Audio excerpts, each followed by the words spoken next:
بیگم عظیم کے کیس کو طارق ذہن سے نہ جھٹک سکا۔ وہ منظر آنکھوں کے سامنے آ جاتا جب بیگم عظیم نئی زندگی اور آزادی کی علامت بن کر نظر آئی تھی۔ بیوگی کا غم کہاں؟ وہ تو تفتیش سے قبل ہی شبہات کا مرکز محسوس ہوتی تھی۔ ادھر نہ جانے کیوں ظفر علی پہلی نظر میں مشکوک لگا۔ اس کو دیکھتے ہی طارق کو اندازہ ہو گیا کہ یہ شخص اس عورت کی آئندہ خوش و خرم زندگی کے حصول کے لیے ہے۔ عظیم بیگ کا اپنی بیگم سے تکلیف دہ سلوک گھر کے دوسرے افراد کی طرح ظفر کو بھی پتہ تھا۔ ظفر فطرتاً برا نہیں تھا، پھر بھی عورت کی خاطر کیے گئے قتل سے ظفر علی کا دامن صاف نہیں تھا۔ جب کبھی بیگم عظیم کا خیال آتا تو ایک ایسی عورت کی شبیہ ابھرتی جو اس قتل کی منصوبہ بندی میں شریک اور آئندہ کے لایا عمل پر قاتل سے کلی طور پر متفق تھی۔ جب ہی تو ظفر علی کے نام پر تقریباً بے ہوش ہو گئی تھی۔ بہرحال اس روز وہ خط پڑھنے کے بعد یہ بھی جان چکی ہوگی کہ طارق کو قتل کا سارا سچ پتہ لگ چکا ہے۔ یہ پہلے ہی طے کر دیا گیا تھا کہ اگر بیگم دلیل سے ثابت کر دے کہ کیوں یہ خط شائع نہ کیا جائے تو وہ شائع نہیں کیا جائے گا۔ چونکہ ظفر علی کے نام پر بیگم نے بے ساختہ جھٹکوں سے رونا شروع کر دیا تھا، لہٰذا یہی اقبال جرم سمجھا گیا اور وہ کہانی لپیٹ دی گئی۔ ظفر علی پر ویسے بھی کسی نے کبھی کوئی شک نہیں کیا اور طارق نے بھی رات گئی تو بات گئی والے فارمولے پر عمل کر لیا۔ ظفر علی کے بارے میں یہ پتہ چلا کہ اس قتل کے فوراً بعد وہ اپنے والد کے کاروبار سے منسلک ہو گیا تھا اور آج کل وہی اس کو سنبھالتا ہے۔ ان دونوں کا گرمیوں کی چھٹیوں میں اکٹھے سیر کو جانے کا پروگرام بھی تھا۔ ظفر علی کی شادی سے متعلق صرف یہ علم ہو سکا کہ اس کی کسی رشتہ دار سے منگنی ہوئی تھی اور عنقریب شادی ہونے والی ہے، مگر اب اس کو الجھن ہونے لگی کیونکہ اس کو ایسا لگا کہ اس کے عظیم بیگ قتل کیس کے نظریہ میں کہیں بہت بڑی زیادہ گڑبڑ ہے۔ ابھی تک مرکزی کردار کا کوئی ذکر نہیں آیا تھا۔ پتہ نہیں کہ سفید محل میں پھر کیا ہوا ہوگا۔ طارق کے اپنے نظریات ریت کے گھروندے محسوس ہونے لگے۔ طارق کو یہ علم ہوا کہ کورٹ کچہری سے اور مقتول شوہر کے معاملات سے فارغ ہو کر کچھ عرصہ بیگم عظیم ملک سے باہر رہیں۔ اب آج کل وہ اسلام آباد میں رہ رہی ہیں، لوگوں سے میل ملاپ بہت کم رکھتی ہیں۔ وہ بے شمار دولت اب کسی کے ہاتھوں خرچ ہونے کو بے چین ہے، مگر بیگم عظیم بالکل بھی فضول خرچ نہیں۔ ان دونوں کی ملاقات تقریباً 20 منٹ رہی۔ آدھ گھنٹے بعد طارق اپنے کمرے میں پریشانی کے عالم میں سوچ رہا تھا کہ کسی بھی طرح یہ معلوم کرنا پڑے گا کہ کیا ہوا تھا۔ اپنی پچھلی ملاقات میں بیگم عظیم کی شرمندگی اور لاچارگی اس خاتون سے اب ملنے میں مانع تھی۔ اب تو وہ خود اس سے آنکھیں چار نہیں کرنا چاہتا تھا، مگر حقیقت کا پتہ لگانا بھی ضروری تھا۔ خاتون کے انکل ندیم برق بھی اسلام آباد میں موجود تھے، ظفر علی بھی یہیں تھا اور اب تو خود طارق لاہور سے واپس جانا چاہتا تھا۔ اس کے خیال میں برق صاحب بیگم عظیم کے معاملات خالد برنی سے بہرحال زیادہ جانتے ہوں گے، مگر یہ خود سفر میں تھے اور مہینہ بعد واپسی تھی۔ طارق کو بھی اسلام آباد سے واپسی کی کوئی جلدی نہیں تھی۔ ادھر جب تک پوزیشن واضح نہیں ہوتی ظفر علی سے ملنا مناسب نہیں تھا۔ رہ گئی بیگم عظیم تو اس سے سرے دست ملنا سخت حماقت ہوتی۔ اس نے ایک ہوٹل میں قیام کیا اور اپنے پیشہ مسوری میں لگ گیا۔ ایک شب جب وہ ایک سینما گھر میں داخل ہوا چاہتا تھا کہ دفعتاً ایک حیرت انگیز بات ہو گئی۔ کسی نے اس کا بازو پکڑ کر اپنی جانب کیا۔ جب پلٹ کر دیکھا تو وہ بیگم عظیم تھیں، مگر غم کا کوئی شائبہ تک ان کے چہرے پر عیاں نہیں تھا، بلکہ خوشی کے سائے لہراتے نظر آئے۔ انٹرول میں مجھ سے ملنا، اس کے ساتھ انہوں نے اپنا باکس نمبر بتایا۔ انٹرول تک فلم کی کہانی کیا تھی طارق کو بھلا کہاں ہوش تھا۔ وہ تو اس سوچ میں ڈوبا ہوا تھا کہ خاتون کے تاثرات اتنے اسپاٹ کیوں تھے، کیوں وہ اس کے احساسات کا اندازہ نہیں لگا پایا تھا۔ پھر یہ کہ یقیناً بیگم عظیم نے طارق کا مسودہ پڑھا ہوگا، جس میں ایک طرح یا دوسری طرح بیگم بھی ملوث ثابت کی گئی تھیں، لیکن اس کے سلوک سے تو ایسا کچھ ظاہر نہیں ہو رہا تھا، اور وہ خود اس سے ملنے کو کہہ رہی تھیں، جیسے کہ طارق نے اس مسودے کی صورت خاتون کو کوئی تکلیف نہیں پہنچائی ہو۔ اگلے 2 ماہ میں طارق نے کوئی 6 مرتبہ بیگم عظیم سے ملاقاتیں کی۔ اپنی کسی حرکت یا بات سے بیگم عظیم نے کبھی اپنے اس پرانے زخم کا اظہار نہیں ہونے دیا۔ ان ملاقاتوں میں چند لمحات ایسے بھی آئے جب طارق نے محسوس کیا جیسے وہ اسی خاص موضوع پر آنے کی کوشش کر رہی ہیں، مگر ہر ایک مرتبہ کسی اندرونی خوف کے شدید دباؤ کے تحت طارق نے بات پلٹ دی۔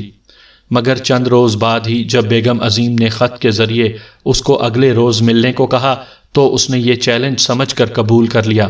اس روز وہ چائے کے بعد اچھے موڈ میں نظر آئیں۔ ادھر ادھر کی باتوں کے بعد وہ اصل بات پر آئیں۔ بات دراصل یہ ہے کہ بیگم عظیم نے اپنے جوتوں کی سمت دیکھتے ہوئے کہنا شروع کیا، طارق آج میں نے تم کو ارادتاً بلوایا ہے، کیونکہ جو بوجھ دل و دماغ میں اٹھائے پھرتی ہوں وہ اب نہیں اٹھایا جاتا۔ جس دن سے تم سفید محل میں مجھ سے مل کر گئے تھے میں اپنے آپ کو کہہ کہہ کر تسلی دیا کرتی تھی کہ تم مجھے اس قتل کیس میں سے جو بھی سمجھو مجھے کیا، تو مجھے پیٹ کے ہلکے بھی نہیں لگے تھے کہ تم مجھے جو بھی سمجھتے ہو وہ دوسروں کو نہیں بتاتے پھرو گے۔ مگر کچھ عرصے کے بعد مجھے اندازہ ہوا کہ نہیں، مجھے پرواہ ہونی چاہیے، کیونکہ جو تم نے سوچا تھا وہ درست نہیں تھا۔ اس نے اپنی بھیگی ہوئی آنکھیں اوپر اٹھائیں، جسے دیکھ کر طارق کا چہرہ بالکل سپاٹ بے تاثر سا ہو گیا۔ اب تو میں نے اس کیس پر غور و فکر کرنا چھوڑ دیا ہے، طارق نے جواب دیا۔ شکریہ، مگر میں چاہتی ہوں کہ تم سچ کو معلوم کرو، پتہ نہیں پھر ملاقات ہو نہ ہو۔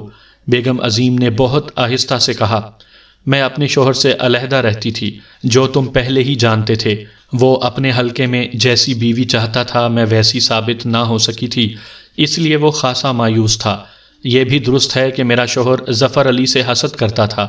پھر اس دن میرے بے وقوفانہ رد عمل سے تم نے جو نتیجہ نکالا وہ بالکل غلط اور بکواس تھا، گویا میری خاطر ظفر علی نے یہ قتل کر دیا۔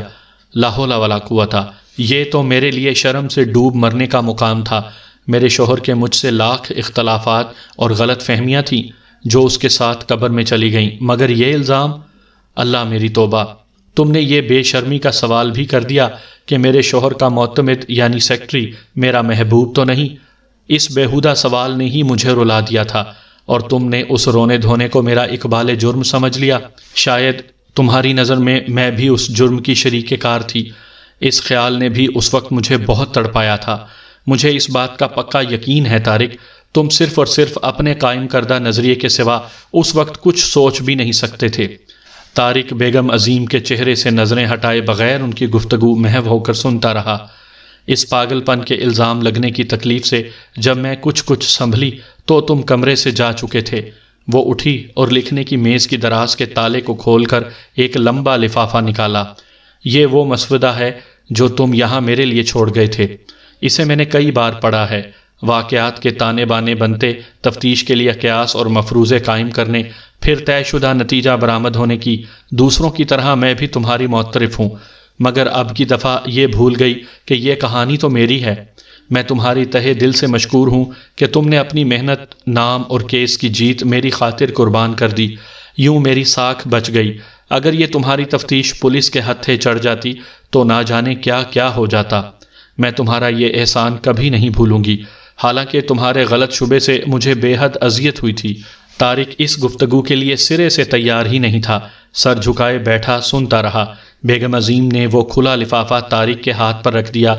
گلا کھنکار کر اس نے کہنا شروع کیا، دیکھیے بیگم عظیم، کیا آپ… طارق کی بات کاٹ کر بیگم کہنے لگیں، نہیں، کچھ کہنے سے پہلے مجھے اپنی بات مکمل کر لینے دو۔ اتنے زمانے کے بعد دل کی بھڑاس نکال رہی ہوں۔ میں اب کہانی کے اختتام پر ہوں۔ میں تمہیں ایک ایسی بات بتاتی ہوں جو کوئی نہیں جانتا۔ یہاں ہر کوئی جانتا تھا کہ ہم میاں بیوی میں انبن ہے، حالانکہ اس بات کو چھپانے کے لیے مجھ سے جو ہو سکا وہ کیا۔ مقتول شوہر کے ذہن میں کیا تھا اسے کوئی نہیں جانتا، مگر تم نے جو میرے اور ظفر علی کے درمیان دوستی کے اندازے لگائے تھے، یقیناً وہ سفید محل کے رہنے والوں کے خواب میں بھی نہیں آ سکتے تھے۔ جب سے ظفر علی ہمارے پاس آیا تھا مجھ سمیت سبھی سے ہنستا بولتا تھا۔ میرا شوہر اس سے بہت متاثر اور خوش تھا۔ میرے لیے تو وہ ایک بچہ تھا۔ میں عمر میں اس سے بڑی ہوں۔ ایک روز میرے شوہر نے مجھ سے پوچھا کہ ظفر علی کی سب سے بہترین عادت کیا ہے؟ میں نے بے ساختہ کہا کہ اس کا اچھا سلوک۔ اس جواب پر میرے شوہر کا چہرہ سیاہ ہو گیا۔ کچھ توقف کے بعد اس نے کہا، بے شک ظفر علی اچھا آدمی ہے۔ تو اس طرح اس جہنم میں گزر بسر ہونے لگی۔ میرے شوہر نے کبھی اس بات کا اشارہ تک نہیں دیا کہ اس کے دماغ میں کیا ہے، مگر مجھے اندازہ تھا اور میں یہ بھی جانتی تھی کہ اس کو پتہ ہے کہ میں یہ بات جانتی ہوں۔ ہم دونوں ہی ضدی تھے۔ ہاں البتہ ظفر علی سے اس کے سلوک میں رتی برابر فرق نہیں آیا۔ اللہ ہی جانتا ہے کہ اصل معاملہ تھا کیا۔ میرے خیال میں وہ کوئی انتقامی منصوبہ تیار کر رہا تھا، یہ بھی طے ہے کہ ظفر علی کے فرشتوں کو بھی خبر نہیں تھی کہ میرا شوہر اس پر بھی شک کرتا ہے، مگر میں نے ظفر سے اپنا سلوک نہیں بدلا۔ پھر ہم لوگ یہاں سفید محل میں آ گئے اور یہیں میرے شوہر کا دردناک انجام ہوا۔ بیگم عظیم نے اپنا دایاں ہاتھ اٹھا کر گویا اپنی بات ختم کرنے کا اشارہ دیا۔ باقی آگے تو تم جانتے ہی ہو۔ طارق بے خودی کی کیفیت سے نکلا۔ خاتون کی گفتگو کے اختتام سے قبل ہی اس کو اندازہ ہو گیا تھا کہ وہ سچ کہہ رہی ہیں۔ مجھے معلوم نہیں کہ کہاں سے معافی مانگنا شروع کروں۔ میرے پاس تو وہ الفاظ ہی نہیں رہے جس سے اپنی شرمندگی اور بے توقیری کا اظہار کروں۔ میں محسوس کرتا ہوں کہ آپ پر شک کر کے مجھ سے کتنی بڑی غلطی ہو گئی۔ میں کتنا احمق تھا۔ میں جانتا ہوں کہ آپ اب یہ معاملہ ختم کرنا چاہتی ہیں، لہٰذا بغیر کچھ کہے مجھے معاف کر دیں گی۔ میں اپنے آپ کو کبھی معاف نہیں کر سکتا۔ بیگم عظیم مسکرا دی۔ چلو ٹھیک ہو گیا، اب ہم اس موضوع پر کبھی بات نہیں کریں گے۔ ایسا ہی ہوگا، اب مجھے اجازت دیں، مجھے جانا ہے۔ ٹھیک ہے، مگر ابھی اس سے متعلق ایک اور بات بھی ہے۔ ابھی ذرا بیٹھو طارق۔ وہ میز پر رکھا طارق کا لکھا ہوا لمبا لفافہ اٹھا لائیں۔ طارق خاموشی سے واپس بیٹھ گیا۔ میں نے بھی اس مسودے میں تمہارے مفروضوں پر مبنی حقائق کو استعمال نہیں کیا، کیونکہ ایسا کرنا ظفر علی کے لیے بہت خطرناک ہوتا۔ میں آپ سے بالکل متفق ہوں، طارق نے کہا۔ مجھے یقین ہے کہ اس نے یہ جرم نہیں کیا۔ تم اس کو بے بنیاد اور بے دلیل کہہ سکتے ہو۔ دیکھو طارق، تم نے ابھی کہا کہ مجھ پر تم نے غلط شک کا الزام لگایا، تو اب دوسروں کے حقوق بھی تو دیکھو۔ میں تم سے زیادہ ظفر کو جانتی ہوں۔ وہ خون خرابے سے دور بھاگنے والا شخص ہے۔ وہ بھلا کیسے قتل کر سکتا ہے؟ ظفر ایسا کبھی کر ہی نہیں سکتا۔ اب اس رات اصل میں ہوا کیا تھا، میں کبھی قیاس نہیں کر سکتی۔ طارق مسلسل قالین کو دیکھے جا رہا تھا۔ اس کا ذہن اس کے قابو میں نہیں لگتا تھا۔ بیگم عظیم کے دبنگ انداز اور دلائل نے خود اس کے نظریے کو ہلا کر رکھ دیا تھا۔ اب اس سلسلے میں صرف ایک ہی چیز باقی رہ گئی ہے، طارق نے کہتے ہوئے بیگم عظیم کے چہرے کو بغور دیکھتے ہوئے کہا۔ مجھے ظفر علی سے ملنا ہی پڑے گا۔ یوں اس کیس کو ادھورا نہیں چھوڑا جا سکتا۔ میں سچ جان کر ہی رہوں گا۔ بات کو ایک دم ختم کرتے ہوئے طارق نے بیگم عظیم کی جانب دیکھ کر اچانک سوال کیا، کیا آپ بتا سکتی ہیں کہ میرے سفید محل سے جانے کے بعد اگلے روز ظفر علی کا دن بھر کیسا برتاؤ رہا؟ میں نے تو اس کو پھر کبھی دیکھا ہی نہیں، بیگم نے سادگی سے کہا۔ تمہارے جانے کے بعد چند روز تو میں بیمار رہی، کمرے سے باہر نہیں نکلی۔ جب طبیعت قدرے بہتر ہوئی تو معلوم ہوا کہ وہ اسلام آباد جا چکا ہے۔ وہ تو تدفین میں بھی شریک نہیں ہوا۔ اس کے فوراً بعد میں ملک سے باہر چلی گئی۔ چند ہفتوں بعد اس کا ایک خط موصول ہوا جس سے پتہ چلا کہ اب اس نے ہمارے ہاں کام چھوڑ دیا ہے۔ میرا شکریہ ادا کیا۔ اس کے مستقبل کے کسی منصوبے کا کوئی ذکر نہیں تھا۔ میں نے خط کا جواب بھی نہیں دیا۔ تمہارا مسودہ الگ بھوت بن کر میرے ذہن پر سوار تھا، لہٰذا میں اس سے ملنا بھی نہیں چاہتی تھی۔ تو آپ نہیں جانتی کہ پھر اس کا کیا بنا؟ نہیں معلوم، لیکن میرے انکل ندیم برق اس سلسلے میں تمہاری مدد کر سکتے ہیں۔ وہ بتا رہے تھے کہ کچھ عرصہ قبل ظفر ان کو اسلام آباد میں کہیں ملا تھا اور گپ شپ بھی کی تھی۔ کچھ دیر رک کر بیگم عظیم نے طارق سے غیر متوقع سوال کر لیا، تمہارے خیال میں ظفر علی کو کیا کرنا چاہیے تھا؟ طارق کے چہرے پر ایک رنگ آیا ایک گیا۔ آپ واقعی سننا چاہتی ہیں؟ بے شک، اپنی نظروں میں پھر سے گر گیا ہوں، طارق نے سر کو جھکاتے ہوئے کہا۔ پہلا خیال تو یہ تھا کہ آپ ظفر علی سے شادی کر کے بیرون ملک رہ رہی ہیں۔ ارے طارق، اب تو یہ بات یہاں سب کو ہی معلوم ہو گئی ہے، تم بھی سن لو۔ اگر میں نے دوسری شادی کی تو میرے شوہر کا چھوڑا ہوا تمام مال و متاع ہاتھ سے چلا جائے گا۔ تغیر، حیرانگی، پریشانی اور کرب کے مجموعی اثرات طارق کے چہرے پر نظر آنے لگے، جیسے مریض سرجری کی میز پر سرجن کے سامنے ہوتا ہے۔ مجھے تو اس بات کا بالکل بھی اندازہ نہیں تھا، مگر حقیقت یہی ہے، بیگم عظیم نے انگلی میں پہنی انگوٹھی سے کھیلتے ہوئے کہا۔ سامعین کرام، آپ سن رہے ہیں اردو کہانی قاتل و مقتول۔ یہ اس سلسلے کی قسط نمبر 4 ہے۔ مجھے امید ہے آپ کو میری یہ کاوش پسند آ رہی ہوگی۔ بالآخر ظفر سے رابطہ کرنے میں طارق کامیاب ہو گیا۔ ندیم اور طارق کے سامنے ظفر موجود تھا۔ طارق نے اس کی آنکھوں میں دیکھتے ہوئے کہا، گو کہ میں یہاں تمہارا موقف جاننے کے لیے آیا ہوں، اس کا مطلب یہ نہیں کہ میں نے اپنے اخذ کردہ نتائج ختم کر دیے ہیں۔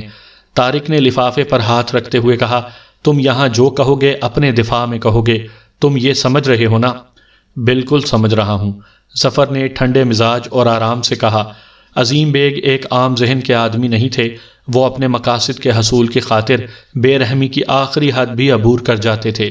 ان کی یادداشت غضب کی تھی۔ وہ اپنے عمومی کام کاج اور چھوٹے بڑے فیصلوں میں حیرانی کا عنصر نمایاں رکھتے تھے، جس سے ان کے مقابل اکثر بآسانی زیر ہو جاتے تھے۔ اپنے چنگیزی خون پر بھی وہ اکثر مجھ سے بات کرتے تھے۔ طارق نے سوچ کر کہا، یہ بہت اہم سوال ہے کہ تمہارے عظیم بیگ سے تعلقات کس طرح کے تھے؟ ہمارے تعلقات تو شروع سے آخر تک خوشگوار ہی رہے، ظفر نے جواب دیا، مگر ان کو آپ دوستانہ ہرگز بھی نہیں کہہ سکتے۔ وہ دوست بنانے والے تھے ہی نہیں۔ میرے ان کے تعلقات ایسے تھے جیسے ایک وفادار ملازم اور اس کے باس کے ہوا کرتے ہیں۔ بیگ صاحب نے اس ملازمت کے لیے جو چیز میری اولین اہلیت کی مانی وہ میری شطرنج کے کھیل میں مہارت تھی۔ اس جملے کے فوری رد عمل پر طارق نے اپنے دونوں ہاتھ کافی زوردار طریقے سے اپنی رانوں پر مارے، جس سے ظفر علی اور ندیم برق بھی حیران ہوئے بغیر نہ رہ سکے۔ شطرنج، طارق نے یہ لفظ دہرایا۔ کیا تم جانتے ہو کہ… طارق اٹھ کر ظفر کے قریب آ کر کہنے لگا، تم سے پہلی ملاقات میں نے تم میں پہلی چیز کیا دیکھی تھی ظفر؟ وہ تمہاری آنکھیں تھیں۔ اس وقت مجھے یاد نہیں آ رہا تھا کہ یہ آنکھیں اس سے پہلے کہاں دیکھی تھیں، مگر اب یاد آ گیا۔ وہ شطرنج کے مشہور کھلاڑی نجیب چغتائی کی ہیں۔ میں نے موصوف کے ساتھ 2 دن گزارے ہیں۔ معاف کرنا تمہاری بات کاٹی۔ میں یہ کھیل نامور کھلاڑیوں کے ساتھ بچپن سے کھیلتا آیا ہوں، ظفر نے کہنا شروع کیا۔ یہ میرا موروثی تحفہ ہے۔ سال بھر بعد بیگ صاحب نے میری تنخواہ دگنی کر دی۔ ویسے تو میرا اصل کام ان کے ساتھ صبح میں گھڑ سواری اور شام میں شطرنج کھیلنا تھا، مگر رفتہ رفتہ اس میں منٹ گومری یعنی موجودہ ساہیوال میں پھلوں کے باغات اور ڈیری فارم اور رحیم یار خان میں شکارگاہ کی دیکھ بھال شامل ہو گئی۔ پھر کاموں کی اس فہرست میں گھوڑوں، موٹر کاروں کا خیال اور بوٹ کلب کراچی میں ان کی پرتعیش بڑی کشتی کا خیال رکھنا بھی شامل ہو گیا۔ بیگ صاحب کے ساتھ میں مجموعی طور پر مطمئن اور خوش تھا۔ کام بھی میری مرضی کا تھا، اور سب سے بڑھ کر یہ کہ ان سب کاموں کو کر کے میرا کچھ وقت خود اپنے لیے بھی نکل آتا تھا۔ بس ایک مختصر دورانیہ کے لیے مجھ پر اداسی کے بادل رہے جب میں کسی لڑکی سے شادی کرنا چاہتا تھا اور وہ ہو نہ سکی، مگر اس سے مجھ کو بیگم عظیم کو سمجھنے میں مدد ملی۔ زندگی کے آخری چند ماہ بیگ صاحب کا سلوک اپنی بیگم سے بالکل بھی مناسب نہیں تھا، مگر بیگ صاحب مجھ سے اسی طرح پیش آتے رہے۔ ان کا یہ تاثر ان کی موت سے چند لمحے پہلے تک رہا، جب مجھ پر یہ انکشاف بجلی بن کر گرا کہ عظیم بیگ تو مجھ سے اپنی روح کی گہرائیوں سے نفرت کرتے ہیں۔ طارق اور ندیم برق کی آنکھیں ایک لمحے کو چار ہوئیں۔ اس سے پہلے تمہیں اس کی اس قدر نفرت کا کبھی احساس نہیں ہوا؟ طارق اور برق صاحب نے ایک ساتھ سوال کیا۔ اس رات سے پہلے تو میں یہ قیاس بھی نہیں کر سکتا تھا، ظفر نے جواب دیا، کہ وہ تو پاگل پن کی حد تک مجھ سے نفرت کرتے ہیں۔ مجھے معلوم نہیں کہ یہ نفرت کی آگ ان کے سینے میں کب سے بھڑک رہی تھی۔ اس کی موت کے بعد میں یہ سوچنے پر مجبور ہو گیا کہ یہ تو ایک پاگل شخص کی ہی سوچ ہو سکتی ہے کہ میں خدا نخواستہ اس کے خلاف کوئی سازش کر رہا ہوں۔ کیا آپ لوگ یہ سوچ سکتے ہیں کہ ایک صحیح دماغ کا شخص خود آگے بڑھ کر اپنی موت کو گلے لگا کر دوسرے شخص کو اپنے قتل کے جرم میں پھانسی چڑھوا سکتا ہے؟ ندیم نے کرسی پر تیزی سے پہلو بدلتے ہوئے کہا، تم کہتے ہو کہ عظیم بیگ اپنی موت کا ذمہ دار خود تھا؟ طارق نے بھی اپنی نظریں ظفر علی کے چہرے پر مرکوز کر دیں۔ جی ہاں، بے شک، ظفر نے جواباً دونوں کو دیکھتے ہوئے کہا۔ ندیم برق نے اسبات میں سر ہلا دیا۔ پہلے اپنی کہانی مکمل کرو، اب آگے کے حقائق بیان کرو۔ اس اتوار کی رات میں، خالد برنی، بیگم اور عظیم بیگ نے ایک ساتھ کھانا کھایا۔ یہ کوئی خاص بات نہیں تھی، اس طرح ہم اکثر کھانا ساتھ ہی کھاتے تھے۔ بیگ صاحب بد دل، بجھے بجھے اور خاموش تھے۔ ہم ان کو پچھلے کئی ہفتوں سے اسی طرح دیکھ رہے تھے، لہٰذا یہ بھی کوئی چونکا دینے والی بات نہیں تھی۔ تقریباً رات 9 بجے ہم کھانے سے اٹھ گئے۔ بیگم صاحبہ ڈرائنگ روم میں چلی گئیں۔ خالد برنی کسی جاننے والے سے ملنے ہوٹل چلے گئے۔ بیگ صاحب نے مجھے کہا کہ گھر کے پیچھے باغ میں چلوں کہ کوئی ضروری بات کرنی ہے، شاید کوئی اہم بات تھی، جس کے لیے ہم اتنے فاصلے پر آ گئے کہ کوئی ہماری گفتگو نہ سن سکے۔ بیگ صاحب حسب معمول سگار پینے لگے۔ اس وقت تو وہ مجھے ٹھیک ٹھاک لگے۔ مجھے کہا کہ میں ان کے لیے ایک اہم کام انجام دوں۔ یہ ایک خفیہ مگر اہم ہے۔ خالد کو اس کا کوئی علم نہیں، اور مجھے بھی جتنا کم علم ہو اتنا ہی بہتر ہے، اور یہ کہ جیسا کہا جا رہا ہے ویسا کروں، اور وجوہات کو سوچنے میں اپنا دماغ نہ کھپاؤں۔ یہ بھی عظیم بیگ کے کام کرنے کا ایک روپ تھا، ایسے ملتے جلتے درجنوں کام اس سے پہلے مجھ سے کروا چکے تھے۔ میں نے ان کو یقین دلایا کہ وہ مجھ پر بھروسہ اور اعتماد کر سکتے ہیں۔ ظفر نے رک کر کہا، انہوں نے کہا کہ کل دن کے 12 بجے کراچی بندرگاہ سے زمان حارث نام کا ایک شخص پانی کے جہاز سے جا رہا ہے۔ پھر مجھ سے پوچھا کہ یہ نام یاد آیا؟ میں نے کہا کہ جی ہاں، ہفتہ پہلے جب میں اسلام آباد گیا تھا تو آپ کے کہنے پر ہی میں نے ان صاحب کی عدن رپورٹ کے لیے بکنگ کروائی تھی اور آپ کو ان کا ٹکٹ بھی دیا تھا۔ تب انہوں نے اپنی جیب میں ہاتھ ڈال کر وہ ٹکٹ نکال کر میرے آگے رکھ دیا۔ اب حارث کل نہیں جا سکتا۔ میں چاہتا ہوں کہ وہ جہاں ہے وہیں رہے، مگر اس جہاز میں کسی کو تو جانا ہی ہوگا، کیونکہ میں نے بے حد ضروری کاغذات عدن بھجوانے ہیں، نہیں تو میرا نیا منصوبہ بری طرح سے ناکام ہو جائے گا۔ پھر پوچھا کہ کیا میں یہ کام کر سکوں گا؟ میں نے کہا کہ میرے کام احکامات پر عمل کرنا ہے۔ انہوں نے کہا کہ ٹھیک ہے، مگر یہ کوئی عام کام نہیں ہے، اس ڈیل کا کسی کو بھی علم نہیں اور ہونا بھی نہیں چاہیے، مگر یہ لوگ جو اس ڈیل میں میرے مخالف ہیں مجھے اور تمہارا چہرہ جانتے ہیں۔ اگر یہ بات باہر آ گئی کہ میرا سیکٹری اس وقت عدن گیا ہے تو یہ بات پھر ان تک چلی جائے گی اور پھر میرا کھیل ختم ہی ہوا سمجھو۔ مجھے یہ سب بالکل پسند نہیں آیا، لہٰذا میں نے آرام سے کہا پھر تو مجھے اپنی شخصیت چھپانی پڑے گی۔ ان سے کہا کہ ایک زمانے میں میں خاصا اچھا میک اپ آرٹسٹ کا کام جانتا تھا، کوشش کرتا ہوں۔ اس پر انہوں نے کہا کہ ٹھیک ہے اور کچھ ہدایات دیں، یہ کہ میں ان کی کار میں کراچی چلا جاؤں، کیونکہ اس وقت کوئی تیز رفتار ٹرین کراچی کے لیے یہاں سے نہیں چلتی۔ رات بھر ڈرائیونگ کر کے اور حادثات سے بچ بچا کر میں صبح 6 بجے وہاں پہنچ سکتا ہوں، اور یہ کہ میں سیدھا ہوٹل میٹروپول چلا جاؤں اور وہاں زمان حارث کا پوچھوں۔ اگر وہ وہاں ہوا تو اس سے کہوں کہ وہ بیگ صاحب کو پہلی فرصت میں ٹیلی فون کر لے، نیز یہ کہ اب وہ نہیں بلکہ میں نے جہاز میں سفر کرنا ہے، اور اگر وہ وہاں موجود نہیں تو اس کا مطلب ہے کہ اس کو ہدایات مل چکی ہیں، تو ایسی صورت میں اس سے کوئی رابطہ کرنے کی ضرورت نہیں، بس جہاز کا انتظار کرنا۔ ان کی کار ہوٹل کے گیراج میں کسی جعلی نام سے کھڑی کروں گا، کار کی ملکیت میں ان کا نام تو ہرگز نہیں دینا ہے۔ زمان حارث کے نام سے سفر کرنا، سفر کے دوران لوگوں سے بہت زیادہ مت ملنا۔ عدن پورٹ پر زمان حارث کے نام کی تختی لیے کوئی مجھے لینے آئے گا، اس کے پاس میرے لیے بیگ صاحب کے احکامات ہوں گے۔ پھر انہوں نے مجھے ایک بٹوا دیا۔ میں نے ان سے پوچھا کہ عدن پورٹ پر یہ اشیاء محفوظ ہاتھوں میں دینے کے بعد کیا میں واپس آ سکتا ہوں؟ اس پر بیگ صاحب نے کہا ہاں، اگر میں چاہوں تو واپس آ سکتا ہوں۔ یہ بھی کہا کہ چاہے کچھ بھی ہو میں سفر کے کسی بھی مرحلے میں بیگ صاحب سے قطعاً کوئی رابطہ نہ کروں، اور اگر عدن میں مجھے بیگ صاحب کا کوئی پیغام نہ موصول ہو تو جب تک وہ پیغام نہ آئے میں انتظار کروں، مگر ان سے رابطے کی کوشش نہ کروں۔ پھر کہا کہ میں جلد از جلد تیاری پکڑوں، اور یہ کہ وہ کچھ دور میرے ہمراہ جانا چاہیں گے۔ جہاں تک مجھے یاد ہے کہ اس رات انہوں نے مجھ سے جو کہا میں نے بالکل ویسے ہی آپ کو بتا دیا۔ اس کے بعد میں اپنے کمرے میں گیا، کپڑے وغیرہ بدلے، جلدی جلدی ضروری اشیاء کٹ بیگ میں ڈالیں، بھاگم بھاگ نیچے لائبریری میں آیا جہاں وہ میرے منتظر تھے۔ انہوں نے مجھے ایک موٹا سا 8x6 انچ کا ایک چمڑے کا تھیلا دیا جو ایک پٹے کے ساتھ مقفل تھا۔ پھر میں گیراج میں کار لینے چلا گیا۔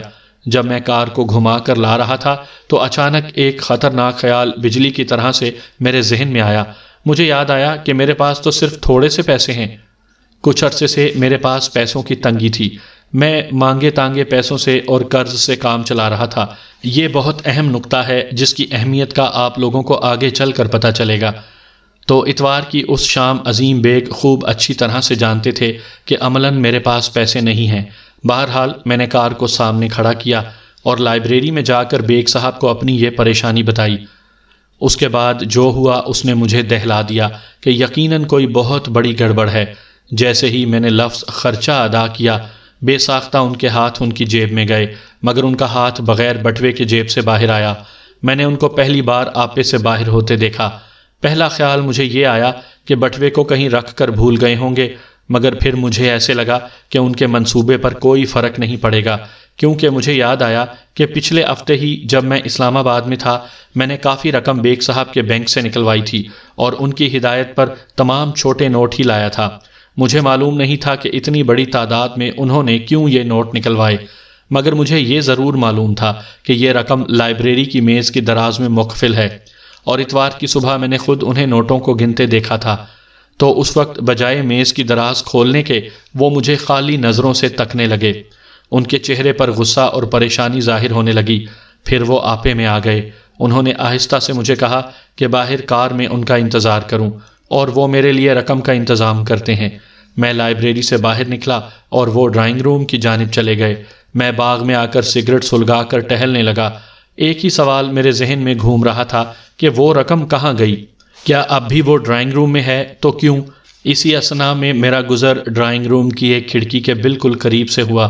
ہلکے ریشمی پردے کے پیچھے مجھے بیگم عظیم کا سایہ نظر آیا۔ وہ میز کے سامنے کھڑی تھی۔ چونکہ کھڑکی کھلی تھی لہٰذا میں نے صاف آواز میں ان کا جملہ سنا۔ وہ کہہ رہی تھی کہ ان کے پاس تو بس یہی رقم ہے، کیا یہ کافی رہے گی؟ میں اس بات کا جواب نہیں سن سکا۔ البتہ اس کے بعد عظیم بیگ نے جو بات بیگم عظیم سے کہی اس کو سن کر تو میرے قدموں تلے زلزلہ آ گیا۔ میں وہ الفاظ زندگی بھر نہیں بھول سکتا۔ ان کے الفاظ یہ تھے: میں اب جا رہا ہوں۔ ظفر علی نے مجھے چاندنی رات میں کار کی سیر کو جانے کا کہا ہے۔ وہ تاکیداً کہہ رہا ہے کہ یہ رات کی نیند میں بہت کارآمد ہوگا۔ میرا قیاس ہے کہ وہ ٹھیک ہی کہتا ہے۔ آپ سے پہلے بھی ذکر کیا تھا کہ ان 4 سالوں میں بیگ صاحب نے کبھی کسی چھوٹی یا بڑی چیز کے لیے براہ راست جھوٹ نہیں بولا تھا۔ نہایت پیچیدہ صورتحال میں بھی کسی کے ٹیڑھے سوال کا یا تو سرے سے جواب دینے سے انکار کر دیتے تھے یا ہمیشہ سچ بات کرتے تھے، مگر اس وقت جو میں نے سنا وہ تو کسی پوچھے گئے سوال کا جواب تھا ہی نہیں۔ میرے خون کی گردش دماغ کی جانب ہونے لگی اور میں ساکت کھڑا رہ گیا۔ جب قدرے بہتر محسوس کیا تو کار کی جانب چلا۔ سامنے سے بیگ صاحب آ گئے۔ انہوں نے ایک کاغذ کا تھیلا مجھے دیا جس میں سونا اور رقم تھی۔ انہوں نے کہا کہ یہ بہت کافی ہے اور میں نے خاموشی سے وہ جیب میں ڈال لیا۔ میرا دماغ گھوم گیا۔ شکوک و شبہات اور شدت کا خوف مل جل کر اثر انداز ہونے لگے۔ یہی تو پتہ نہیں چل رہا تھا کہ مجھے ڈر کس سے لگ رہا ہے اور اس خوف کا سرا عظیم بیگ نے کس طرح سے پکڑ رکھا ہے۔ اتنا تو معلوم ہو گیا کہ کہیں کوئی زبردست مصیبت منہ پھاڑے کھڑی ہے۔ تب دوبارہ سے وہ سوال ذہن میں گونجا کہ بینک سے نکالی گئی رقم کہاں ہے؟ گھر سے تقریباً میل کے فاصلے پر گولف کورس کے قریب عظیم بیگ نے اترنے کو کہا اور میں نے کار روک دی۔ اترتے وقت مجھے نہ چاہتے ہوئے بھی وہ تمام ہدایات دہرانا پڑیں۔ ان کے آخری الفاظ یہ تھے کہ چمڑے کے اس بیگ کا خیال رکھوں۔ ظفر علی کے بدن نے گفتگو کے دوران ایک زوردار جھٹکا کھایا اور اس نے اپنے دونوں ہاتھ آنکھوں پر رکھ دیے۔ ہاتھ ہٹانے کے بعد بھی اس کی آنکھوں میں خوف کی پرچھائی صاف نظر آ گئی۔ عظیم بیگ کار سے اتر گئے اور گفتگو بھی ختم کر دی تو میں نے کار آگے بڑھا دی۔ تب میں نے اس گاڑی کے شیشے میں جو کچھ دیکھا، اے کاش کہ اس کو کبھی بھول سکوں۔ تھوڑی دیر کو ظفر خاموش ہوا اور سامنے دیوار کو تکنے لگا۔ عظیم بیگ کا چہرہ، خوف کے مارے ظفر علی کی آنکھوں کی پتلیاں پھیل گئیں۔ وہ سڑک پر کھڑے تھے اور مجھے صرف چند گز پیچھے سے دیکھ رہے تھے۔ چاند کی روشنی سے ان کا چہرہ روشن تھا۔ اس شیشے پر چند ساتھ کے لیے ان کا عکس پڑا۔ آپ لوگوں نے کتابوں میں پڑھا ہوگا کہ بعض بد نصیب انسانوں کی آنکھوں سے جہنم کے شعلے نکلتے محسوس ہوتے ہیں، لیکن شاید آپ کو علم نہ ہو کہ وہ کیسے ہوتے ہیں۔ اگر مجھے یہ معلوم نہ ہوتا کہ بیگ صاحب وہاں ہیں تو میں کبھی اس چہرے کو نہیں پہچان پاتا۔ وہ ایک قطعی پاگل، نفرت سے بھرپور، بد شکل شخص کا چہرہ تھا۔ اس کے کچکچاتے دانت بھیڑیوں جیسے اور آنکھوں میں ایک وحشیانہ چمک، یہ چند ساعتوں میں شیشے پر ابھریں۔ باقی جسم کی کیفیت کیا ہوگی؟ میں نے نہیں دیکھا۔ کار آگے بڑھ گئی۔ اچانک میرے دماغ میں چھپاکا ہوا اور میں ایک غیر یقینی صورتحال سے باہر آ گیا۔ اس پاگل شخص کی آنکھوں کے شعلوں نے میرے ذہن کو یکدم بیدار کر دیا اور میں نے اطمینان سے سوچنا شروع کیا کہ میں کس سے اور کیوں خوف زدہ تھا۔ میرے اندر کی آواز نے کہا کہ وقت بہت کم ہے۔ وہ شخص مجھ سے پاگل پن کی حد تک نفرت کرتا تھا جو ناقابل یقین حقیقت تھی۔ اس چہرے پر نفرت کے علاوہ ایک شیطانی فتح بھی دیکھی جا سکتی تھی۔ میرے اوپر فتح؟ مگر کس چیز کی اور کیسے؟ میں نے جہاں عظیم بیگ کو اتارا تھا وہاں سے تقریباً 250 گز دور ایک موٹر پر کار روک دی۔ یہ تو طے تھا کہ مجھے کچھ ہونے والا ہے، مگر کیا؟ ملک عدن میں؟ مگر اتنی دور کیوں؟ اس شام کی اور قابل ذکر چیزوں پر غور کیا۔ وہ جھوٹ کہ میں نے بیگ صاحب کو چاندنی رات کی سیر پر جانے کا کہا تھا، اس بات سے عظیم بیگ کا کیا مقصد ہو سکتا ہے؟ اب اگر میں کراچی کی جانب سفر کرتا ہوں اور بیگ صاحب میرے اور کار کے بغیر گھر جاتے ہیں تو کیا پیچیدگی ہو سکتی ہے؟ وہ رقم کہاں گئی؟ اسی لمحے اللہ کا شکر ہے کہ سب جواب روشن ہو کر سامنے آ گئے۔ میں کار سے باہر آ کر کھڑا ہو گیا، میری ٹانگیں کانپنے لگیں۔ مجھے اپنے خلاف سازش کا منصوبہ سمجھ میں آ گیا۔ وہ ساری کہانی کہ کاغذات کے لیے حلیہ اور نام بدل کر عدن جانا، کراچی میں جعلی نام سے بیگ صاحب کی کار گیراج میں کھڑی کرنا، سب پھنسوانے کے بہانے تھے۔ مجھ پر سیدھا سادہ چوری کا کیس بن رہا تھا، حلیہ بدل کر ملک سے فرار۔ پولیس کو وہ آسانی سے میرے پیچھے لگا سکتا تھا۔ زمان حارث کے نام کی بکنگ اسلام آباد میں نے کرائی، بینک سے پیسے میں نے نکلوائے۔ پھر میں تو پہلے ہی مقروض زندگی گزار رہا تھا۔ گویا صاف ظاہر ہوتا تھا کہ مجھے رقم کی اشد ضرورت ہے۔ یہ اور اسی طرح کے دیگر خطرناک نتائج وسوسے بن کر تنگ کرنے لگے۔ پھر مجھے اس چھوٹے چمڑے کے تھیلے کا خیال آیا جو میری جیب میں تھا۔